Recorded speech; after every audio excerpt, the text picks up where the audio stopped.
ایسی عورتیں جنت میں نہیں جائیں گی، ولا یجدن ریحھا، اور جنت کی خوشبو بھی نہیں پائے گی، وَأَنَّ رِيحَهَا لَتُوجَدُ مِن مَّسِيرَةِ کذا و کذا، حضور نے فرمایا حالانکہ جنت کی خوشبو 500 میل تک جائے گی۔ آج ہمارا نقاب بھی ایسا بن چکا ہے، جو نقاب ہمارا فیشن بن چکا ہے، نقاب سے حسن میں اور گویا کہ اضافہ ہو جاتا ہے۔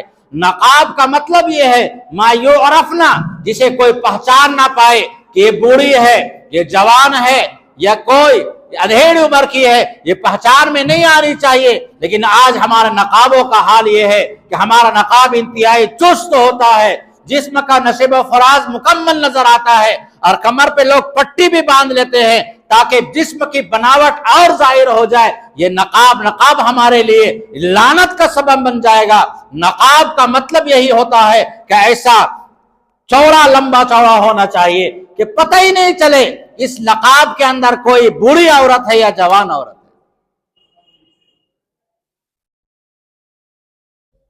نساء کاسیات، کچھ عورتیں ایسی ہوں گی کاسیات جو کپڑا پہنے گی، عاریات اس کے باوجود وہ ننگی رہے گی۔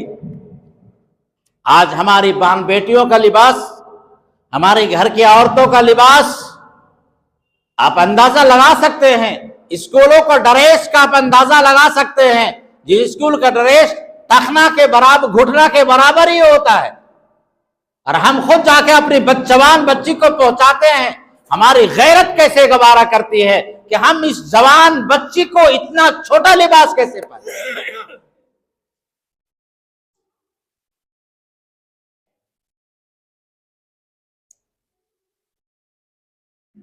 حضرت علی رضی اللہ تعالیٰ عنہ فرماتے ہیں، ایک موقع پر نبی علیہ الصلوۃ والسلام نے پوچھا اس عورت کے لیے سب سے بڑی خوبی کیا ہے؟ صحابہ خاموش تھے۔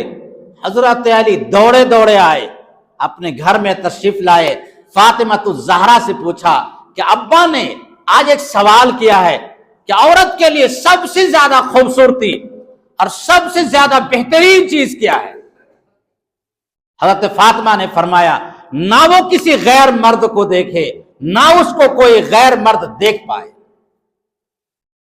حضرت علی گئے، چپکے سے بیٹھ گئے اور جواب دیا، کہا یہ بتاؤ یہ جواب کس کا ہے؟ کہا فاطمہ الزہرا کا۔ کہو میرا جگر کا ٹکڑا ہے، وہی جواب دے سکتی ہے۔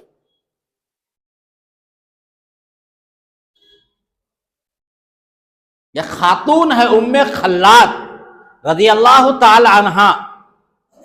ایک جنگ کے موقع پر ان کا شوہر بھی شہید ہو گیا، ان کا بیٹا بھی شہید ہو گیا، ان کا بھائی بھی شہید ہو گیا۔ چادر میں مکمل لپٹی ہوئی، مکمل طور پہ حجاب میں نبی علیہ الصلوۃ والسلام کے پاس تشریف لائی۔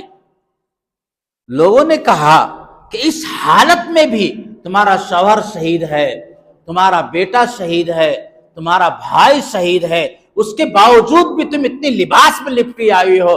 انہوں نے جو جواب دیا تھا وہ سونے کے پانی سے لکھنے کے قابل ہے۔ فرمایا میرا بیٹا شہید ہوا ہے، میرا بھائی شہید ہوا ہے، میرا شوہر شہید ہوا ہے، میری حیا شہید نہیں ہوئی۔ جب حیا کا فقدان ہو جائے گا، باپ بیٹی ایک ساتھ بیٹھ کے ٹی وی پر فلمیں دیکھا کریں گے، سیریل دیکھا کریں گے، اذا فاتک الحیا ففعل ما شئت، جب تیرے اندر سے حیا ختم ہو جائے تو جو چاہے کرے، کوئی کو روک ٹوک کرنے والا نہیں۔ انسان کے اندر جب تک کہ حیا ہوگی تب تک کہ ایمان محفوظ رہے گا، حیا ختم ہو جائے گی ایمان ختم ہو جائے گا۔ حضور نے فرمایا نساء کاسیات عاریات ممیلات مائلات، وہ ایسا لباس پہنے گی، خود بھی مائل ہوگی، دوسروں کو بھی مائل کرے گی۔ رؤوسہن کاسنمۃ البخت المائلہ، اور ان کا سر بختی اونٹ کے کوہان کی طرح ہوگا۔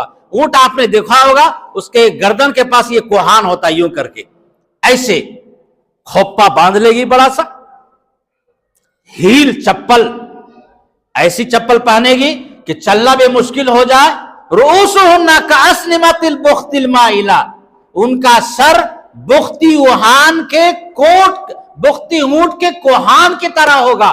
یہ کھوپا باندھ کر کے یوں کر کے اور چپل ہیل. اس زمانے میں تو سمجھنا بہت مشکل تھا، اس زمانے میں سمجھنا بہت آسان ہے. ایسا چپل آ گیا ہے جس کا اتنا بڑا نوکیلا نکلا ہوا ہوتا ہے، یوں اور یوں اونٹ کی طرح وہ چلتی ہوتی ہے. لا يدخلن الجنہ، حضور نے فرمایا ایسی عورتیں جنت میں نہیں جائیں گی. ولا یجدن ریحہا، اور جنت کی خوشبو بھی نہیں پائے گی. وَأَنَّ رِيحَهَا لَتُوجَدُ مِن مَسِيرَةِ کذا و کذا.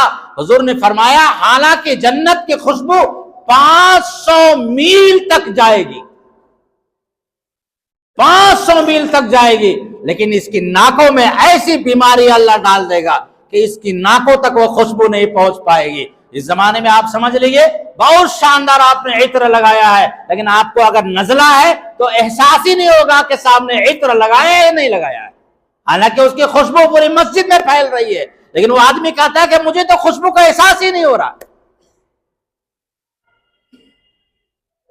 تو نبی علیہ الصلوۃ والسلام نے ارشاد فرمایا کہ اس خاتون کو عذاب ہونے کی وجہ یہ ہوگی کہ وہ اپنے سر کے بال کو کھلا رکھتی.